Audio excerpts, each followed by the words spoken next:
Hi everybody, Brian here. What you're looking at is my first hand plane. I have a project coming up where I know a hand plane is going to be helpful to fit some drawers that are inset in a face frame. First time I've ever really done anything where I haven't been able to get by with some kind of power tool, but I can tell from research I've done and talking to other woodworkers that really hand plane is going to be the right way to get those drawers to fit the way I want them to. So I decided to go out and get myself one or two. You know how that goes, but I am on a limited budget, so I decided really to get going I needed to look at the used market, and I went shopping today at a local antique store and found this Stanley number 65 low angle block plane. I'm not going to pretend I know a lot about the history of these things. I know that a lot of these antique tools are still definitely workhorses. Maybe they haven't been kind of kept in the best condition, but if they are in good condition, or they can be restored because there are quality castings and there are quality parts associated with them. So thought I would give it a try, put a little elbow grease into it, a little more elbow grease, a little less money, and hopefully I end up with something that works. So a couple things about this. I guess it's a little bit on the larger side for a block plane. The number 60 and a half, I think is what they call it, is kind of the standard block plane, or at least that's how a lot of people would refer to it. I actually kind of like this one because I have bigger hands, and this one's slightly larger in size. Also has this nice kind of palm cap here, which really fills the hand nice and gives you a good solid grip. Also, this is what they had. One of the things when you're shopping used is what can you get at the time that you need it. So this is what they had, so I decided I would give it a try. This one is an adjustable mouth model. You can loosen this screw and move this camming mechanism, and open and close that is for your adjusting your cut. Now, I think what we'll do here is talk about the cut a little bit. This will make a cut. I have an example right here of a little curl of cherry that I just kind of planed off just to see what would happen. I will say that it's a mile and a half of bad road, and it takes quite a bit of elbow grease to get this to come off of here. And that's not what I would consider a super thick chip, but point is, this blade is not in great shape, so the plane does work. So hopefully I can kind of use that as a benchmark for my restoration here. If it cuts easier when I'm done than it does now, maybe I'll call that success. So I've looked it over a little bit, and there are a few things I'm kind of concerned about. I'm going to have to look into, and we'll just kind of start at the front and work our way back. First is this throat mechanism here. The way it works is you loosen the screw, and then this cam here is kind of a clover shaped cam, slide back and forth to allow you to open and close the mouth. And I can show you what this looks like here. You can see that mouth is sort of moving forwards and back there. It's also moving in every other direction at the same time. I don't know if you can see here, but see how it's popping up? Now I can tighten that back down and it goes flush. But the motion is not easy. I feel like it should be probably a lot easier than that. So when we pull this apart, we'll have to look in there for something that might be binding up. Or maybe I just have incorrect expectations, but we'll find out. I think that's one thing.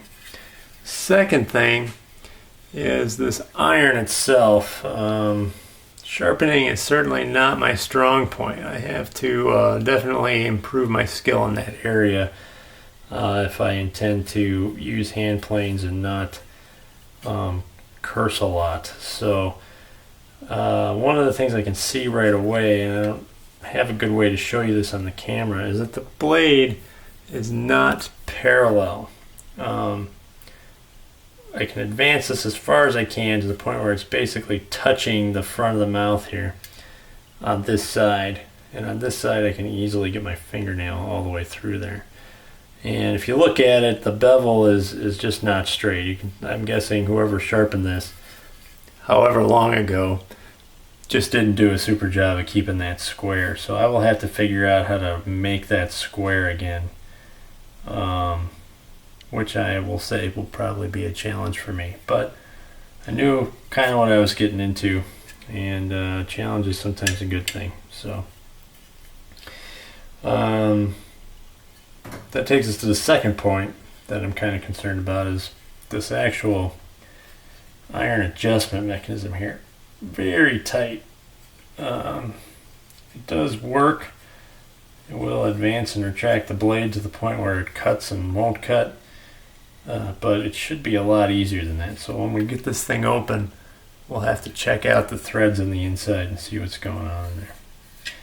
Aside from that, there's really no other moving pieces in this thing, so that's kind of nice. If we just look at the general condition, I'm not too worried about it from that perspective. There is some, striations on the bottom. If you feel your surface here, it's a little bit like a radiograph type surface. I don't know if that was originally intended to be that way, or if it's just kind of gotten that way from years of use. We can test it here on this piece of black granite tile, which is nice and flat. See if it's going to rock at all. There's a slight, just a slight amount, almost imperceptible amount from corner to corner here. So we may have a little bit of a flatness issue there. One thing I can look at is, if you kind of just sight down at here, let's see, what do we see? Not a lot jumping right out at me, although it does look like this back edge is a little bit, I'll say beveled, but it's not really beveled on purpose. It just might have a low spot might be right here around the end. Kind of tell from a scratch pattern there. Looks like maybe it's just been worn down a little bit there. Don't know if that'll affect the performance of this a whole lot. Obviously on a longer piece, if the bearing surface is still good up here, it might be okay. But I guess I'll find that out. Not a lot of rust though. There's some marks and some, looks like maybe a little bit of something blue here, maybe some corrosion there. A little bit of paint on the side. Sides have that kind of radiograph type of look to them too, but not, no deep rust. It's all just patina and a little bit of, pebbling here in the corners. So definitely, I think, usable if I can figure out what I'm doing and get it going. So let's take this thing apart. We've got the cap here. We just lift this off, and there's the, I think they call this the cap iron or the chip breaker. The cam mechanism. It's got kind of a nice, bluish grayish hue to it there. I don't know if that's finish that's left on there from however old it was, or if it is, years and years of dirt and oil and whatever else kind of getting rubbed in there. It'll be interesting to see what that looks like after we get it kind of cleaned up with some grease remover, dirt and grease remover. The iron here is definitely going to need some work.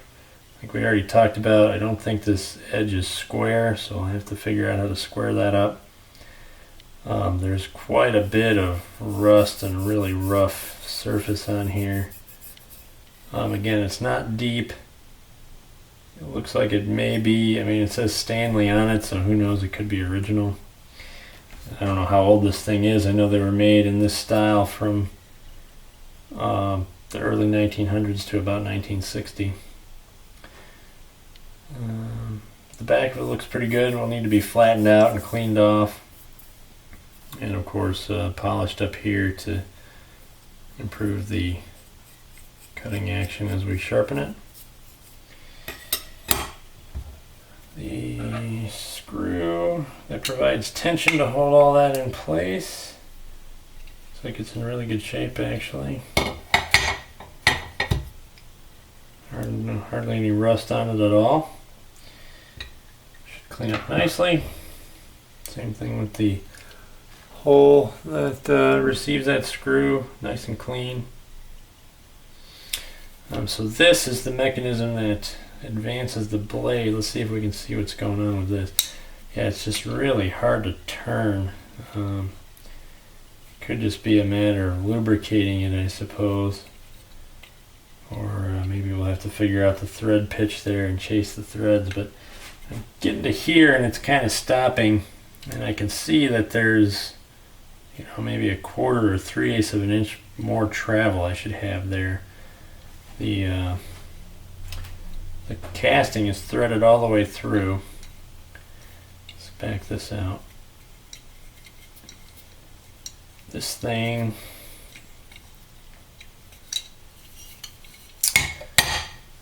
is a stepped shaft apparently, so if we can see this here, there's a wider section that the actual advancing arm is mounted on, and there's a thinner section that threads into the base, and the threads look pretty good all up and down there.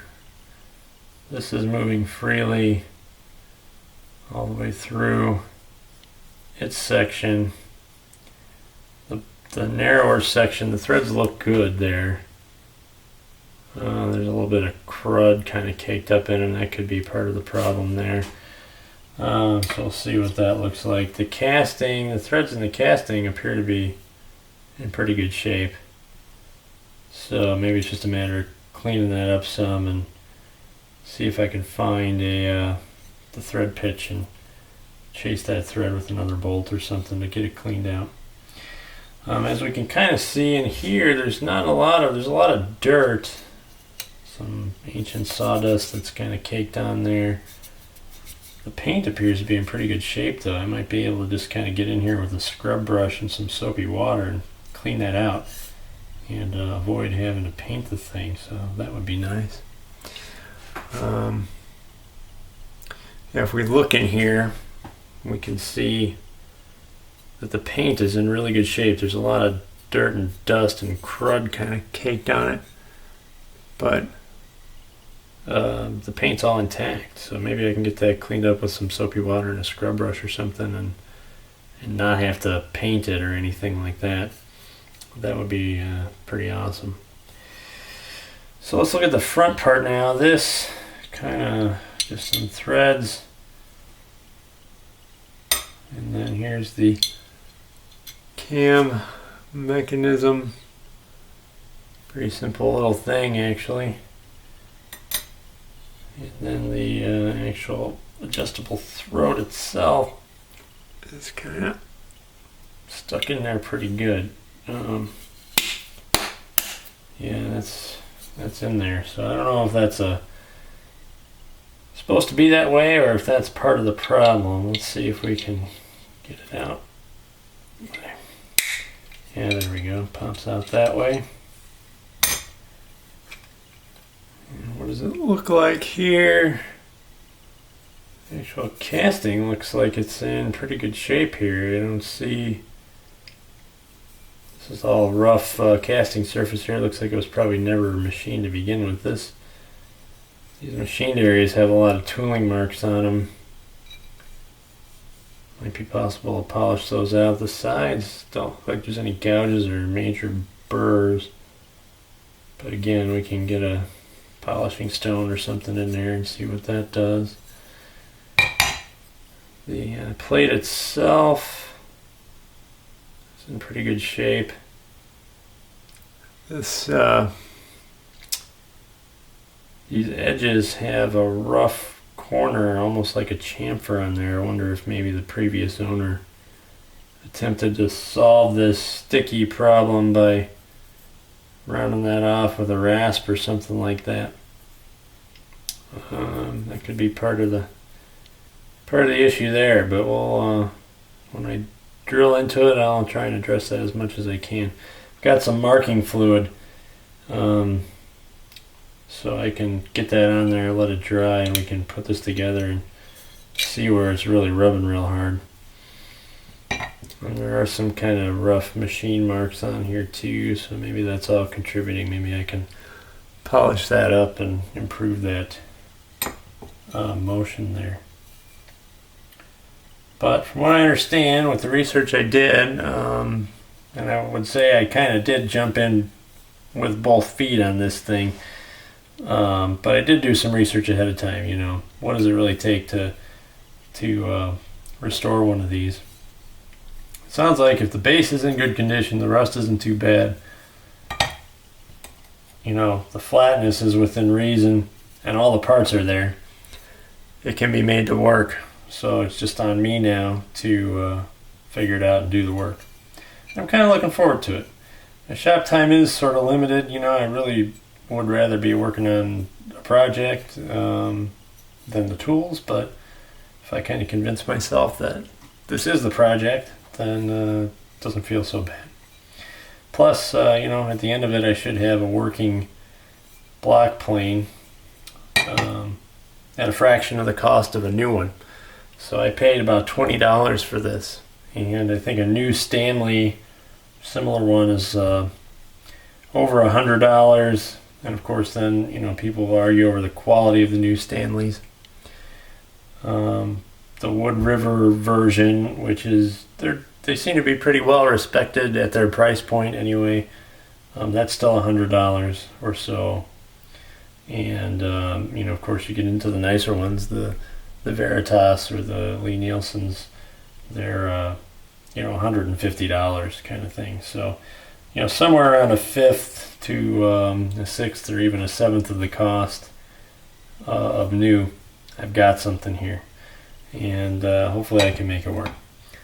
If I can't make it work, I guess I've spent $20 in more wasteful ways before, so I won't really have to feel that bad. I'm hoping it turns into a good project. I think the next step is I'm going to scrub this all off, get a little rust remover on these metal parts and see how well they clean up, and we'll show you all that in the next part. So thanks for watching, and stay tuned.